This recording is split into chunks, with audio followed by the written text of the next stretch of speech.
So it's quite an ambitious agenda for this evening. There's 5 topics that I would like to cover in the next 2 hours, is really share with you a little bit about what is the process of raising social finance. How do you actually go about it?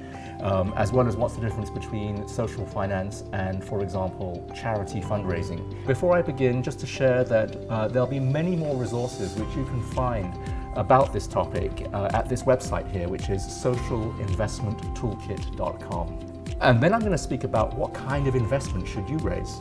So again, there are many different kinds of investment which are available for social entrepreneurs too, ranging from debt and equity all the way through to crowdfunding and other forms of investment. So I'm going to share a little bit about that, and I'm going to explain how you select what is the right kind of investment for you.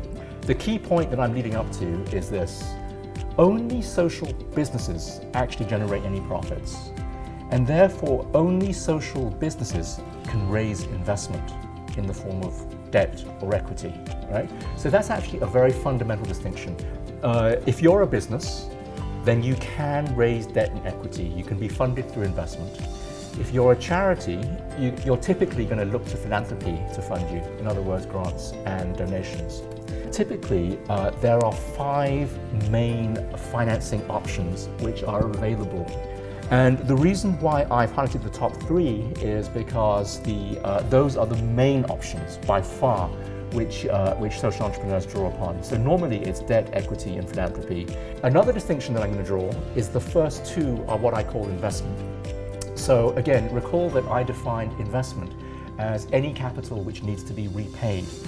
And I draw a contrast between investment and philanthropy, which is where the donor does not expect to receive their money back.